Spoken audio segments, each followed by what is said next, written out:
Welcome to Real Talks with Pinks. Thank you so much for the love you've been receiving on the show. Please keep subscribing, liking, and commenting on our videos. So today I'm really excited. We brought a psychologist on the show because you asked us to bring a psychologist after we posted the mental health video. So, Auslebu, I'm going to ask you to introduce yourself to our guests and then I'll tell them what is our topic. Okay. Lebiso la ka ke Lebogang Maskhonyana Bereng.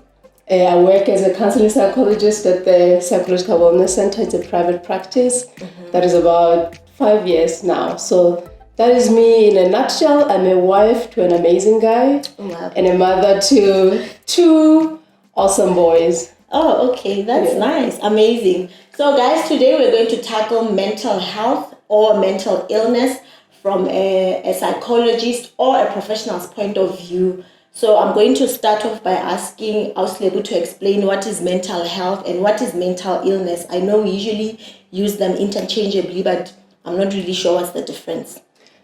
We just need to think of it in very simple terms. We know what health is, we know what illness is. Oh, okay. When we talk about mental health, which is what I think everybody is striving for. But how we work on mental generally, or we talk about psychology, remember we are talking about mental processes, cognition, your emotions, and what we see that playing out, whatever is inside, playing out in the behavior. So sometimes we may see somebody behaving in a certain way, but we need to be able to understand that it stems from internally how we feel about ourselves, our emotions, but most importantly, our cognition, our memory, our thinking, everything that has to do with the brain. So basically, mental health would be good health, good mental health. And I know when we talk about health in general, we normally focus on our physical health. We forget mental health at the same time. And then your mental illness will now be the sickness or what we would call the disorders as we diagnose in our DSM or diagnostic manual that we use to diagnose mental health disorders. So in a way, that is when we are saying, I know some people, I usually like using this example, I'm feeling a little bit depressed today. That is one thing that is totally different from major depressive disorder, which is now an illness. So in a nutshell, that would be the difference between mental health and mental illness. Okay. For me, mental illness is when you no longer are able to cope, maybe with the depressive episodes. Okay, that's fine. So can you explain what actually causes mental illness? You know, maybe it's different for different people. We look at predisposition, basically what has been happening in your environment, influencing factors. It could be a difficult childhood, for example, or traumatic experiences that somebody went through in their childhood. But even before we get there are some of the mental illnesses that are genetically passed on from one generation to the other. So that plays a role. Your personality sometimes can make you prone to many different things. But when we talk about mental illness, at the basis of it, most of the time you'll find we're dealing with trauma. So anything that is just too much for you to handle mentally sometimes can cause a breakdown. And when I'm saying breakdown, I'm not talking about psychosis. I know we're used to schizophrenia, the extreme, what we would call psychosis. But even your depression, your mood disorders, second bipolar, and many others would fall, of course, under mental health. You said something that shocked me. You said sometimes your personality can make you prone to mental illness. Can you please explain more? When we talk about personality, we're talking about what you were innately born with in terms of your character, what kind of person, how you interact. There's one personality assessment that I really like. Some of my viewers, or your viewers rather, may know the MBTI, Myers-Briggs Type Indicator. It's quite an international personality assessment that is used all over the world. And what it looks at basically is, how do I interact with the world? How do I take in information? How do I even process that information? What energizes me? So for example, if I'm naturally an introverted person, that means I go mentally inside. to function, to refresh, to rest, and extrovert goes outside. Okay. Once, it's more like if I'm right-handed and I'm living my life with the left hand. Okay. That can make life very difficult for me if I'm living my life with my left hand. So we need to be able to say, and I've heard some of your guests, for example, that came and shared beautifully about their experiences, would say, oh, it's because 1 and 2 had happened. It's because I had allowed 1, 2, and 3, but now I know better. I'm learning about the illness. I know what to do now. So depending on how you interact sometimes, for example, depression, you just need to be able to say, what usually would make my mood go low? What kind of a person am I in terms of my personality? How do I interact with people? And try to prevent anything and take care of yourself emotionally and mentally to prevent that from happening. Okay. So what would happen to young people? I mean, the show is for young people. So I want our viewers to understand what happens to childhood traumas if not dealt with. That is very important. Because we need to be able to, there's a lot of things that happen in people's lives. I always loosely, even in workshops, say sometimes we need to reparent ourselves because our parents did the best that they can. Yes. But where there was a shortfall, we need to be able to catch up and reparent ourselves. So when we are young, sometimes we may have been exposed to many different traumatic experiences. Let's say, for example, a 2-year-old was molested. At 2 years, that is a very critical stage of formation where I'm learning about the world. I'm learning about, for example, in this case, who men are in my life.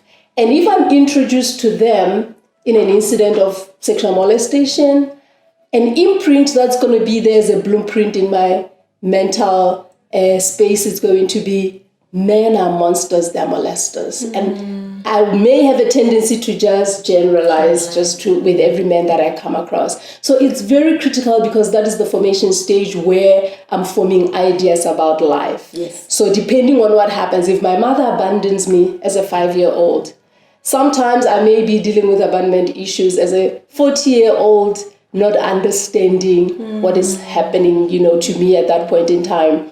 Another last example, I lose my father as a 16-year-old in a car accident when he was traveling. As a 50-year-old, every time my husband travels or flies off, that panic is coming up and I don't know where that is coming from. Okay. I'm still dealing with the loss and the death of my father. It's just presenting itself in my current situation. So childhood traumas are very important for us to be able to deal with them. You explained so beautifully because most of us are starting to be parents now to newborns. So I do believe that everyone must deal with their childhood trauma so that you do not transfer it to your kids. Yeah. So tell me, what is the role of psychologists or psychiatrists and professionals in the same field helping people heal? Because I feel like most of us are broken. What is your role as a psychologist? I think you've really said it in a nutshell, just to say it's heal. Treatment, basically. So you will come see, for example, a psychologist. When you come see me for the first time, I'll take maybe the first few sessions just to be able to assess why are you here, what are some of the presenting. Just like when you go see a medical doctor, let's say, for example, you're coughing. They would want to know how long have you been coughing, why are you coughing, are we dealing with flu, pneumonia, TB. These days we even have COVID. So we need to be able to get to the core of the diagnosis so that the treatment plan will go exactly there. Okay. Because if I have pneumonia and then you're giving me TB medication, you're doing more damage instead of helping me. So basically, in a nutshell, a lot of preventative work is very good, of course, in any kind of health. If we can be able to prevent, very good. But when there's already presenting issues, then our role is to be able to treat. Okay. You talked about psychologists, you talked about psychiatrists, and I know sometimes we get confused. I mean, we never know who is who. There are counselors, there are social workers. I always say to every Musotwi and everyone, it is your responsibility to be able to know who you're going to. Are they qualified to even do what they're supposed to be doing? Because I know mental health, because it's not so tangible. You could go to a doctor. If there's damage, it's tangible, you can see it. But there's so much damage that is happening in this space just because people think, oh, it's just talking, I can just... It's way, way more than that. So you need to be able to say, with the issue that I'm sitting with, do I need a psychiatrist? The psychiatrist is the medical doctor who has specialized now in mental health. Do I need a psychologist? Psychologist, we go straight from year 1 to year 6. We just do mental health. So that's why we trained as psychologists. We have clinical, we have counseling, we have educational, we have research. There's many different specialists. We have counselors, and people, I know a lot of people say, what's the difference now between a counselor and a psychologist? There's a lot of overlap work that we do in terms of really, and remember, counseling is not even about telling the client what to do. It's about holding your hand, not walking in front of you, not walking behind you, but walking with you as you go through that tough tunnel. So those are the differences in the different professions. A mouthful. Where do I go if I'm having, or I suspect I'm having depressive episodes, or I suspect I have a form of mental illness, but it's not yet diagnosed? I mean, people know about, bipolar, anxiety, depression, those few ones that we know about. But where do I start? If someone is watching and they're like, but I feel like I'm also not coping, where do I go? At that point in time, remember, you could see a psychologist, for example. Okay. You could see a psychiatrist. Okay. Here is the difference.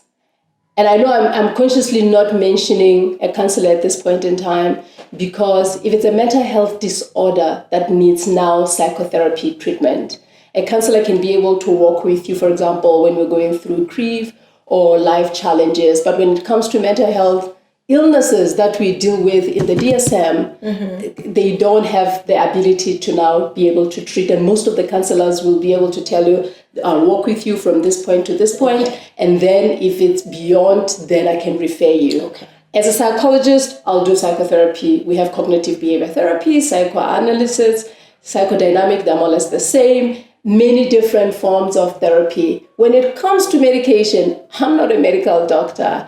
I should now be able to refer to a psychiatrist, because sometimes psychotherapy and medication go hand in hand. So it will really depend on what's the issue at hand, because let's make an example with depression, for example. I could be having a depression because of chemical imbalances in the brain. No amount of psychotherapy, which is what I do, can heal that. Only medication can be able to balance the chemical imbalances. So who do you see at that point? A psychiatrist. Okay.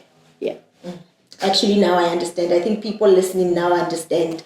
I want to close, but I can't close without you explaining why people should actually seek help and go to psychiatrists, especially when you do need medication. Where we grew up in Lesotho, we know a lot of people like labeling people with mental illness as if they are crazy or something like that. So let's just debunk the myth that people are crazy when they take medication for mental illness. That is very important, and it's not just in Lesotho or whatever. It's everywhere internationally. Mental health there's been a lot of stigma around it.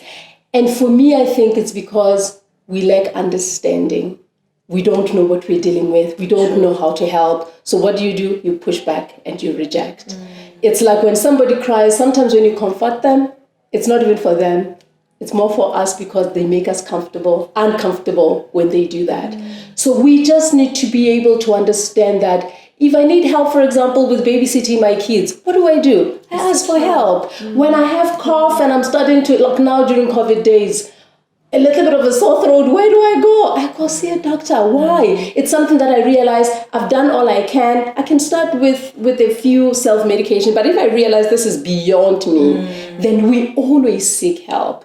And I think it's high time that we normalize mental health. We start breaking the silence. And thank you so much for opening up this space to be able to talk about mental health in many different episodes that you have had, because it's the beginning of starting to break the silence. And hopefully with time, as people understand, then we will stop even labeling people and understand that it's something that can be taken care of. And these days, even most of mental illnesses can get cured. So let's go out there and seek help, people.